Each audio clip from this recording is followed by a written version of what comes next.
continue to get good feedback on these spotlight presentations. Board members continue to learn things. I know I learn things every meeting now about programs that we run. And so thanks for continuing to have staff provide overviews of certain aspects of what ESD does. And today we have Jennifer Teagan, Managing Director of New York Ventures, to give us this month's spotlight presentation. Jennifer? Thank you, directors. I'm excited for the opportunity to be able to share more information about New York Ventures. We're part of the Small Business Division along with Ray and under the guidance of Liz Luskin. And today I'm going to talk a little bit more about the various programs that we have, why they're important relative to economic development, and who we serve. New York Ventures, we're the hub of the state's venture capital investment activities, and we operate with a focus on providing and promoting economic development, obviously, but specifically for innovation companies.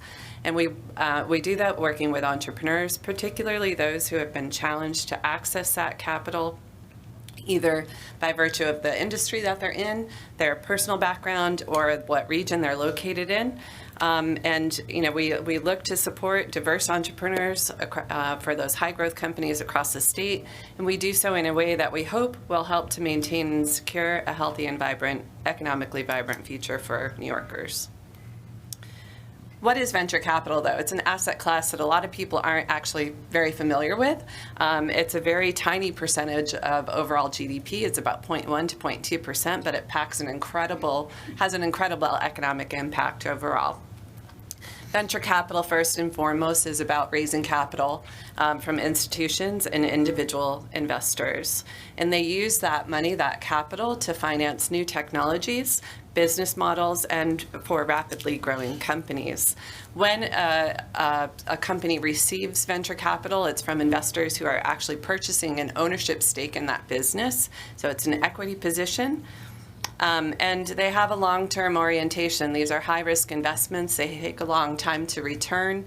And when they do return, hopefully they do, the way that they do for an investor is through a liquidity event, either an M&A or an IPO.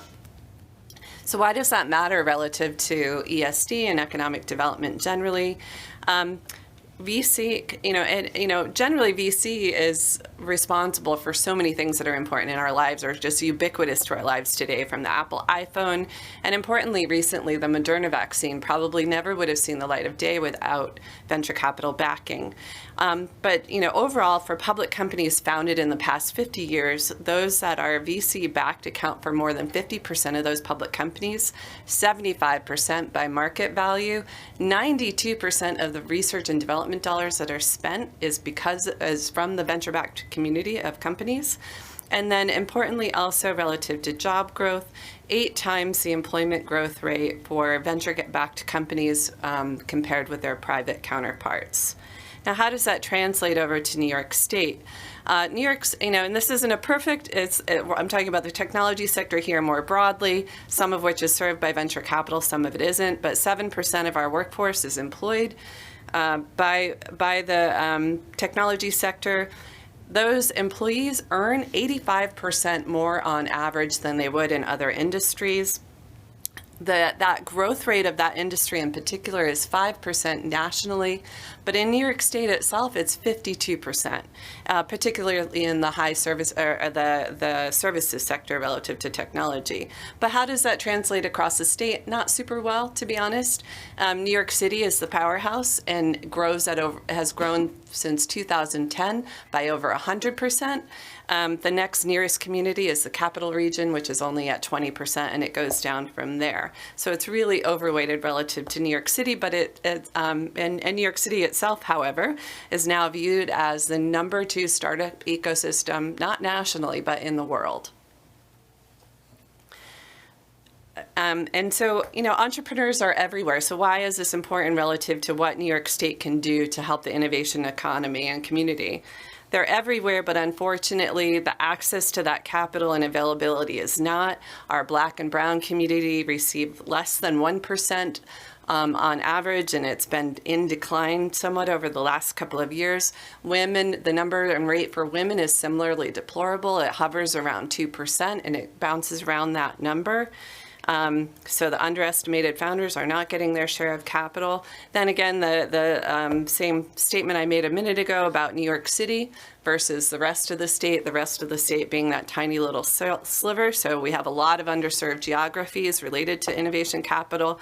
And then finally, we care about it because honestly, if we don't, there are a lot of states out there looking to steal our innovators. So we're hoping that we can develop an innovation ecosystem that's both diverse and stretches across the entire state. How are we doing? So across our entire program, since the time that it was started, which I think was around 2011, the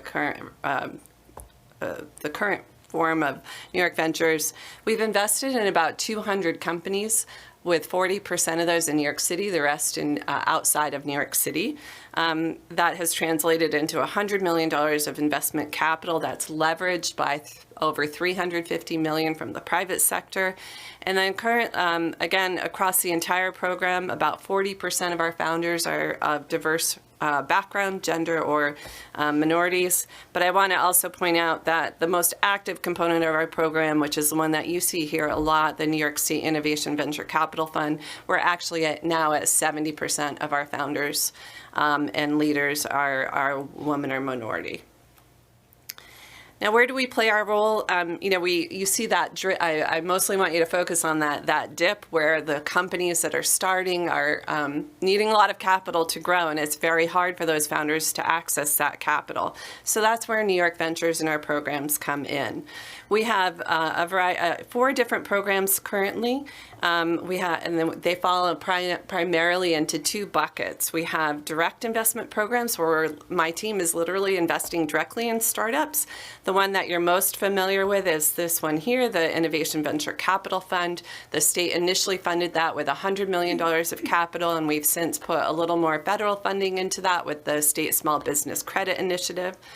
And I'll talk a little bit more about the details of that in a minute. We also have a pre-seed and seed fund to really target the various very early stages of those businesses. That was, again, from the federal funding that we just received for $30 million, and we launched that program in January of 2023, and it's on fire. We've already got more than nearly 200 applicants, or 270 applicants, I think, at this point. The indirect investment programs, so these are the programs where we invest through investment partners.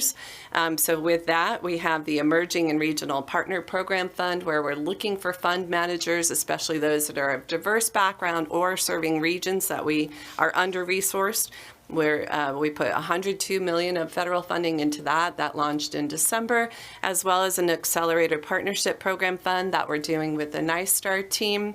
That's $52 million to fund more accelerator programs that really provide a lot of hands-on support to small businesses. What do we look for in that? For the, I'm going to focus on the direct investment program in part because that's what you mostly see here. And so the Innovation Venture Capital Fund, it's $250,000 to $3 million, so seed to Series B. So from kind of the somewhat early stage up to when that growth is just beginning to happen is where we focus. We match that with for every $2 of private capital, we can match up to $1. We require the companies to stay in the state of New York for 3 years after they receive our funding. And we have that program overseen by an external advisory committee led by industry experts in both venture as well as particular industry sectors. For the new pre-seed and seed fund, it's $50,000 to $250,000 with a 1-to-1 match, a 1-year requirement for New York State.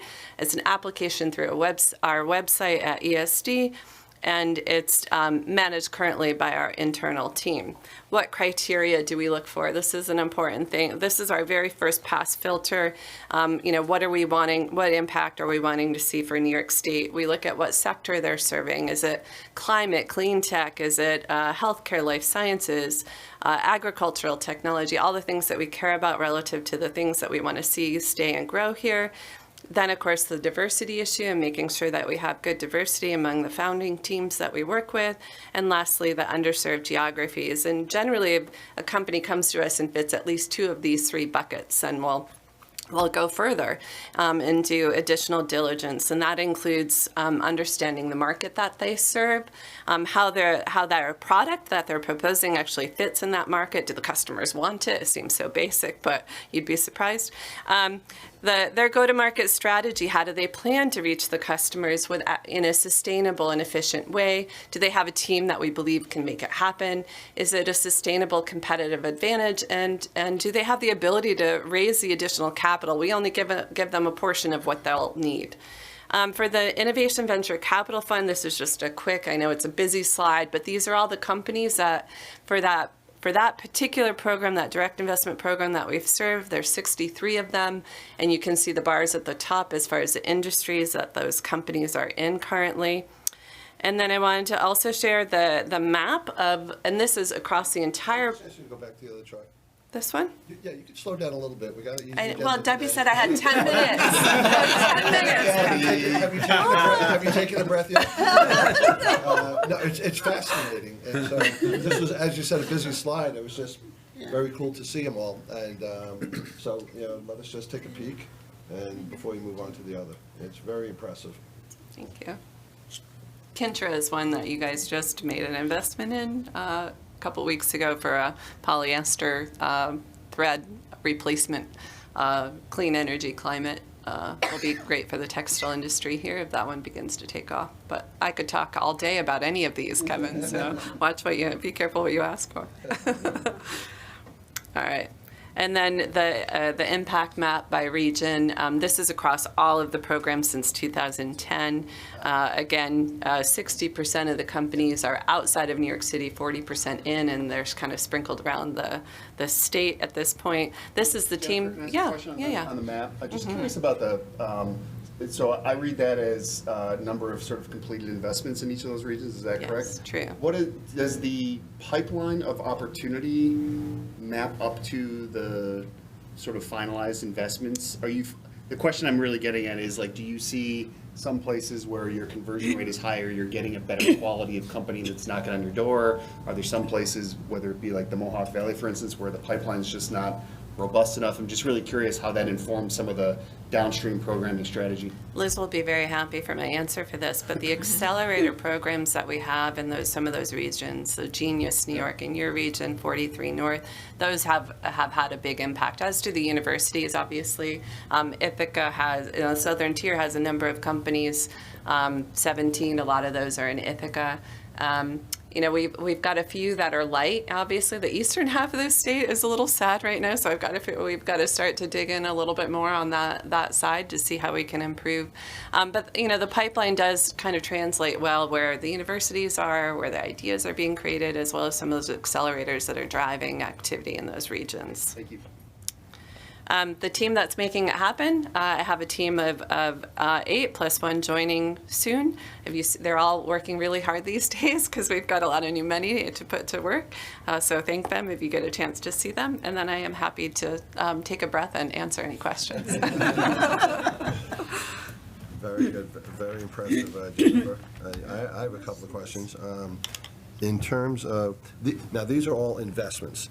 So we are like a venture capital with these companies. Sure. So we'll share in the successes of these, and when I say we, the New York State taxpayers will share in some of the successes here. Is that correct? Yeah, I tell entrepreneurs when they take a check from us, they're ultimately, if they are successful, it pays it forward to the next set of entrepreneurs because we take any of those returns and we plow them back into the programs, the innovation programs that we have in the small business division.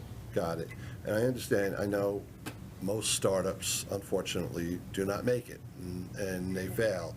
What type of track record do we have with the companies that we're invested in? I know I've heard stats like 9 out of 10 startups will fail, so only 1 will make it. Are our numbers comparable to that, or are we better than that? Or we're generally about probably where the industry is. Our program is a little newer, but we've had I think 7 exits. We've had 5 failures, so we're trending okay, and then a lot of companies that are still operating and running and growing. Got it. And last question is, I know when we were trying to help the startup communities startup community on Long Island. We created this entity called Accelerate Long Island, which then became Accelerate New York, which I know we partnered with you guys on. The fear or the feeling always was, if some of these companies took money from California or Boston or outside New York, those VCs were going to say, well, you want our money? We want you to move to Boston, or we want you to move to Silicon Valley. And so I saw we had a 3-year requirement for them to stay in New York. Is that sort of the most we could do, or is that something we can insist on, maybe a longer period of time, so we don't invest in them and then they pack up and leave after a few years? Yeah, I feel like the 3-year number allows them to get established, to start to build and grow the team, especially in those early stages, and it's hard for them to leave after that, right? So I think that actually is a fair number, and it's one that most of the entrepreneurs are. It also tests the waters of whether or not they're really committed to being in New York versus just like, oh, I'll come and do it for a year.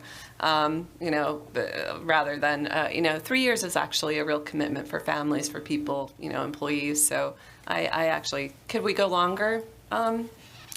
It's definitely something that we have to negotiate with all the lawyers on the other side.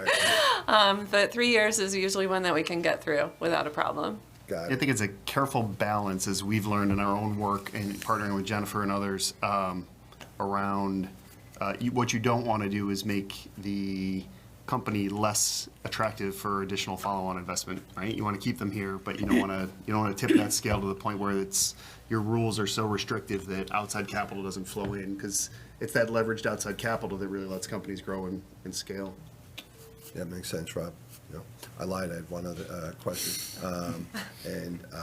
So if we invest in a company that's successful and we get a nice return, does that have to go into the big black hole of the Albany state budget, or does that go into a pool of funds that we could then use to reinvest in other companies?